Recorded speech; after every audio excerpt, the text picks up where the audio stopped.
ये मैं हूँ, ये मेरा चैनल है और यहाँ पढ़ाई हुई है, तो समझने वाले समझ होंगे। तो चलिए शुरू करते हैं। आज बहुत ही सेंसिटिव जो टॉपिक है, इसको बहुत ही सेंसिटिव लिया जाना चाहिए, जो कि है एल्डर एब्यूज़। एल्डर एब्यूज़ बहुत बड़ा कंसर्न बन चुका है इंडिया में। तो इसको हम लोग देखेंगे क्या इस टॉपिक के बारे में लिखा हुआ है। तो चलिए शुरू करते हैं। तो एल्डर एब्यूज़ एक ग्रोइंग कंसर्न है इंडिया में, जो लासी की एक रिपोर्ट आई है रिसेंटली, उसमें शो किया हुआ है कि कितना बड़ा कंसर्न बनता जा रहा है इंडिया में। चूँकि ये रिपोर्ट है जो कि लासी यानी कि longitudinal agency studies in India है, जो कि एक national survey of scientific investigation of health, economic and social determination and consequence है of population again in India. तो रिपोर्ट ने क्या, रिसेंटली रिपोर्ट जो रिलीज हुई है उसने क्या कहा है, तो चलिए देखते हैं क्या कहा है। तो इसने रिपोर्ट में कहा गया है कि at least 5% of India's elder population, जो कि एज है 60 ईयर एंड अबव से, stated that experience ill treatment in 2020। तो जो 60 वर्ष से ऊपर लोग जा रहे हैं, 5% जो इंडियंस में है वो इल ट्रीटमेंट फील करते हैं। और सबसे बड़ी बात कि जो हमारा जो बड़ा स्टेट है, मतलब बहुत ही डेंस पॉपुलेशन वाला स्टेट है बिहार। बिहार में हाईएस्ट शेयर है एल्डरली जो पर्सन है इल ट्रीटेड किए गए हैं इंडिया में। तो बिहार में सबसे ज़्यादा लोग इल ट्रीटेड किए जाते हैं।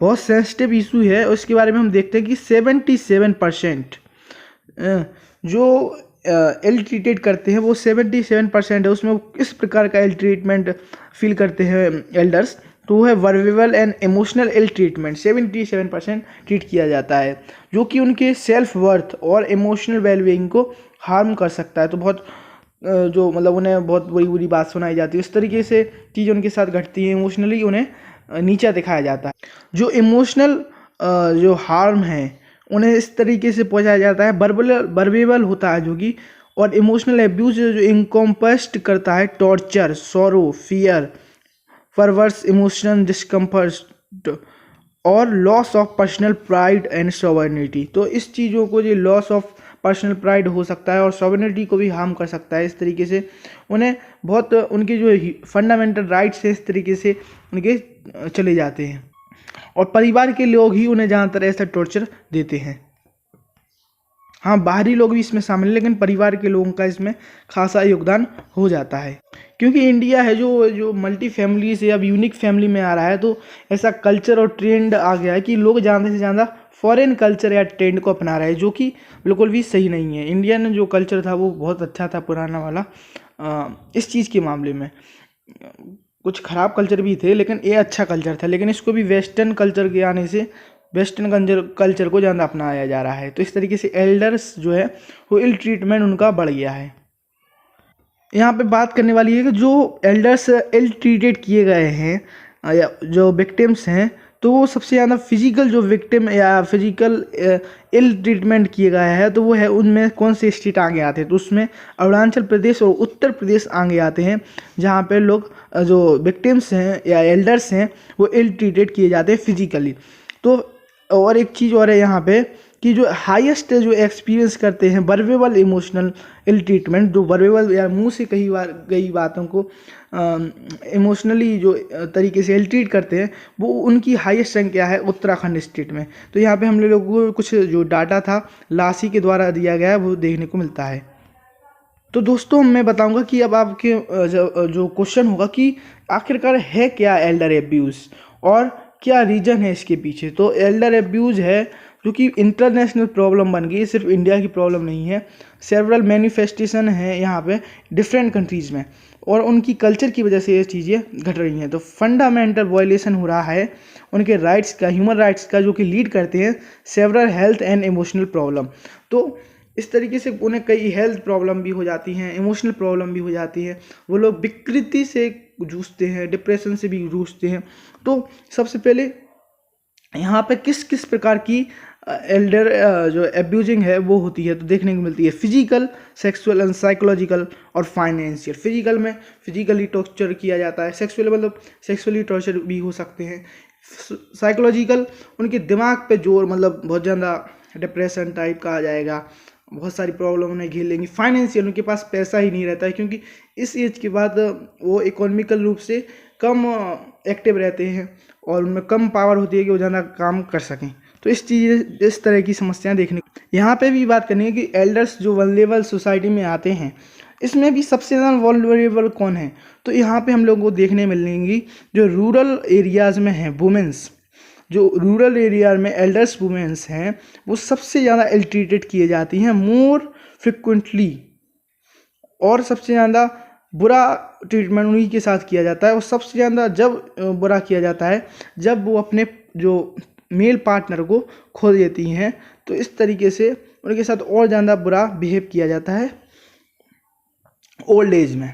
तो पीपल जनरली उनके साथ भी जो बुरा बिहेव किया जाता है जिनके पास इनकम सोर्स नहीं होता है, नो इनकम सोर्स और इकोनॉमिक एक्टिविटीज़ वो होती हैं उनके पास। तो इस तरीके से उनके साथ बुरा ट्रीटमेंट पड़ता जाता है, और लिटरेसी भी नहीं है वहाँ पे सबसे बड़ी बात। तो यहाँ पे आप क्वेश्चन करेंगे कि अब क्या करने की ज़रूरत है जिससे इनकी स्थिति सुधारी जा सके।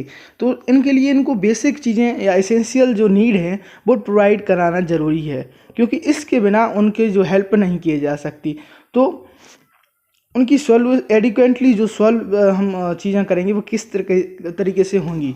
तो सबसे पहले फूड, शेल्टर, प्रोटेक्शन और असेस टू हेल्थ केयर उन्हें ज़रूरी है दिलाना, क्योंकि फूड चाहिए, शेल्टर चाहिए, प्रोटेक्शन और हेल्थ केयर बहुत इंपॉर्टेंट है, क्योंकि जो ओल्ड एज में है हेल्थ से ज़्यादा प्रॉब्लम होती हैं।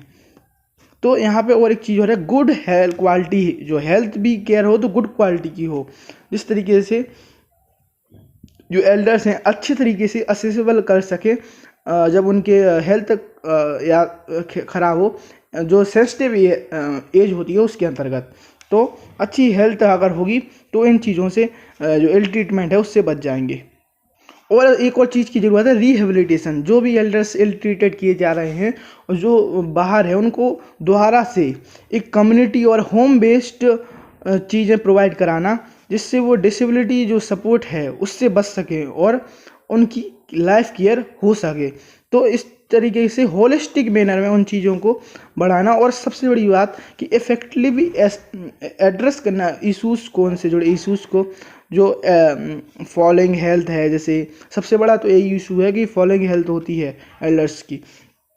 तो इस तरीके के इशू को इफेक्टिवली क्या करना, समाज में बताना। और एक चीज़ और है कि उनको फैसिलिटी देना जो कि एडिक्वेटली इनकम नहीं कमा पा रहे हैं, जिनके पास एडिक्वेटली इनकम नहीं है, जो बेसिक इनकम है वो नहीं है जिनसे वो अपना जीवन चला सकें, वो प्रोवाइड कराना उन्हें। इस तरीके के और प्लान बताना कि जिससे वो अपनी बेसिक इनकम भी प्राप्त कर सकें। कई जो वृद्ध हैं उनको कोई थोड़ा बहुत रोज़गार भी देना, कि इससे जो मतलब परिवार द्वारा निकाले गए लोग हैं, वो एल्डर्स हैं, उनके लिए कुछ ऐसा काम मिले जिससे वो एंजॉयमेंट भी करें और थोड़ी बहुत इनकम भी असिस्ट करें। मेन चीज़ है कि लोग बहुत सारे इश्यूज़ के बारे में बात करते हैं, जेंडर जस्टिस के बारे में बात करते हैं, चाइल्ड जस्टिस के बारे में बात करते हैं और इनकम जस्टिस के बारे में बात करते हैं, लेकिन एल्डर जस्टिस जो कि एल्डर्स जो इल ट्रीटमेंट है इसके बारे में बहुत कम बातें होती हैं। जो बहुत फैमिलीज़ हैं, जो बड़ी बड़ी फैमिलीज़ हैं, सेंसिटिव कम्युनिटी लीडर हैं और बहुत सारे फोरम हैं, वो इनकी बात कम करते हैं। तो इन चीज़ों की बात करना ज़रूरी है, क्योंकि ये भी एक समाज का हमारा हिस्सा है और वल्नरेबल पीपल्स हैं। तो जो फैमिलीज़ हैं और सेंसिटिव कम्युनिटी लीडर्स हैं उन्हें एड्रेस करना चाहिए इनको डिफरेंट फोरम्स में, और डिफरेंट फोरम्स को भी इस चीज़ को बढ़ावा देना चाहिए। तो और इन्हें जो है print media, audio visual media, इन चीज़ में भी एड्रेस करना चाहिए। इस तरीके से एल्डर्स जो इल ट्रीटमेंट है वो कम होगा और हम एक जस्टिस सोसाइटी देख सकेंगे जो इक्विटेबल होगी और असेसेबल होगी हर चीज़ के लिए। Thank you and have a nice day. अगर आपको इस वीडियो पसंद आया हो तो इसको सब्सक्राइब करें एंड लाइक करें। Thank you and have a nice day. Bye.